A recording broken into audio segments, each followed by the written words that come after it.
Applying for funding can feel really daunting, but with the right approach, you can turn a good idea into a winning proposal.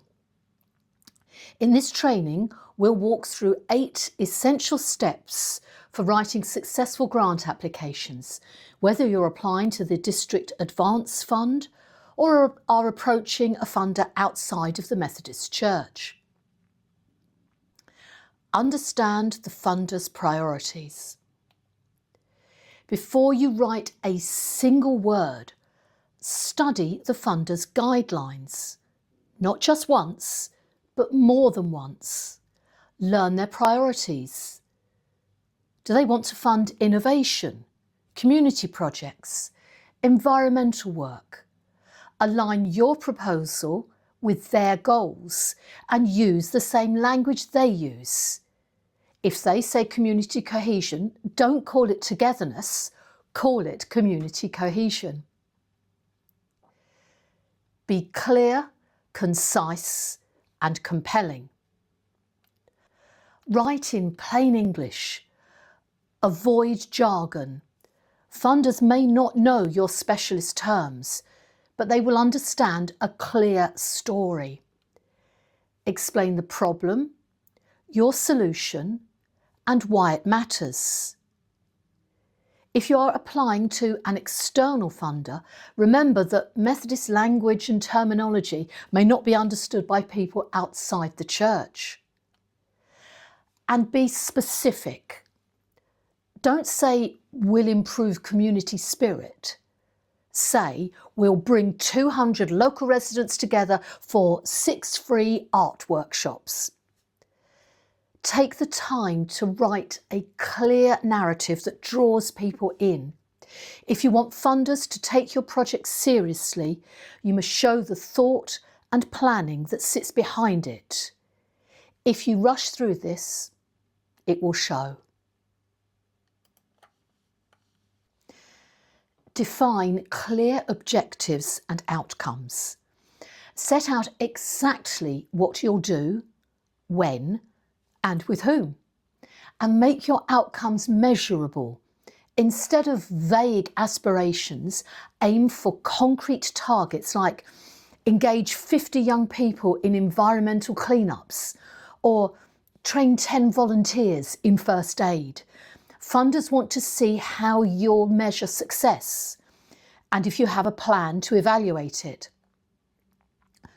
Furthering God's kingdom may be an admirable objective, but funders want facts and figures. Build a realistic budget. Your budget should be clear, detailed, and fully justified. Match each item to the funder's eligible costs and make sure it all adds up. Don't just put in a total figure, make sure you cover all elements and don't throw in a random figure for miscellaneous expenses. Include details of any co-funding, donations or volunteer hours. It shows commitment and long-term sustainability. Almost all funders will expect there to be some funding from your own resources, so make this a clear part of your budget.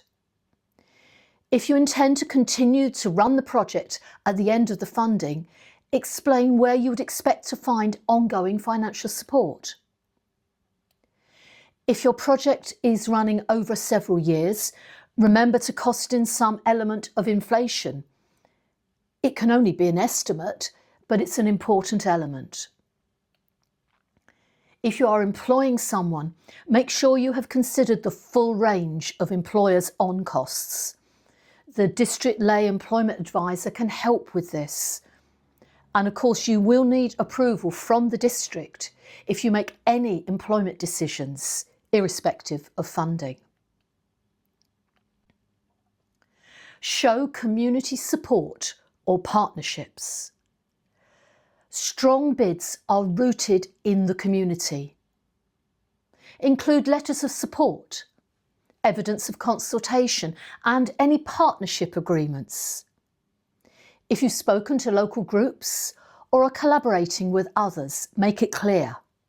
Funders want to see that you're not working in isolation. Speak to your local councillors and ask for their support.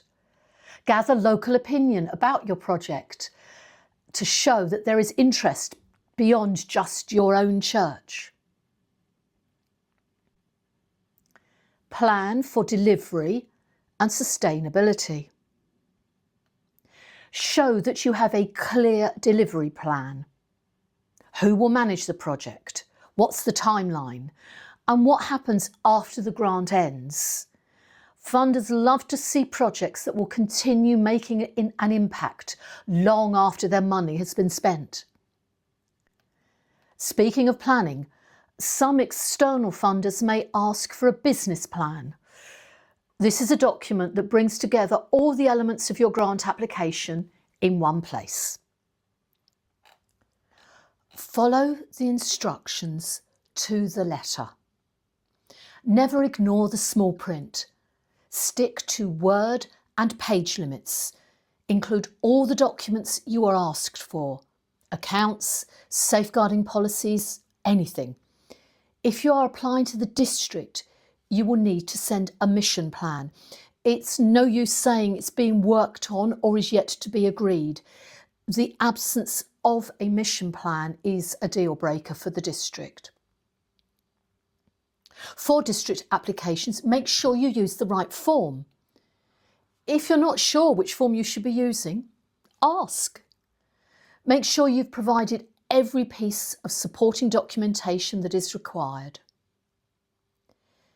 If your project is in a conservation area or is a listed building, you will need consent from the Connectional Conservation Officer. And all building projects have to be registered on the Property Consent System. If you are planning to employ someone as part of your project, you must have made the lay employment advisor aware of this. Missing these steps will mean that your project cannot move forward. Never ignore the small print. And applications need to be signed by the right people. Again, read the instructions and get it right. A well-presented application shows your commitment to the project. An executive summary at the start can create a good impression, particularly for large or complex projects. Number pages, add additional documents as appendices, and try to keep the format of each document the same. Almost no funder will consider retrospective applications for funding, so forward planning is essential. And never miss the deadline. Submitting late is a guaranteed way to be rejected. Grant funders will have clear cut-off dates for submission. Don't wait until the last minute to submit. Your funder may have questions which need to be answered before decisions are made, and giving time for this is both polite and sensible. Rushed, last-minute applications often have mistakes, and there may be no time left to straighten things out. Remember, most people scrutinising grant applications will be volunteers themselves, so it's helpful to treat them with respect and not cause last-minute panic.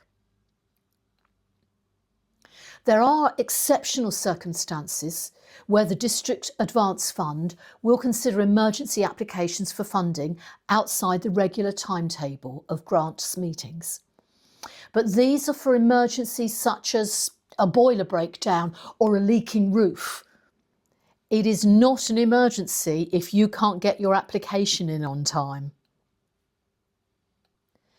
Get feedback.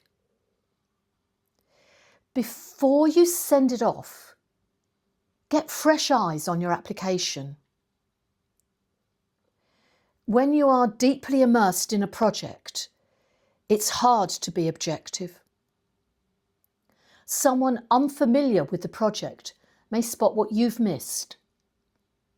Ask someone in another church or a neighbouring circuit to review your application. You might want to contact the funder with a short outline or question. They might offer valuable guidance. One final thought. Most funders will have an application process that will take you through step by step along the various areas they want to ask you about. But you might simply be asked to submit a business plan. Don't panic. That's just a document that pulls everything together in one place. If you follow the steps we've talked about in this video, you can pull all the information into one document that will be a business plan. Grant writing is a skill, and like any skill, it improves with practice. Follow these steps, tell your story clearly, and you'll be giving your project the best chance to succeed.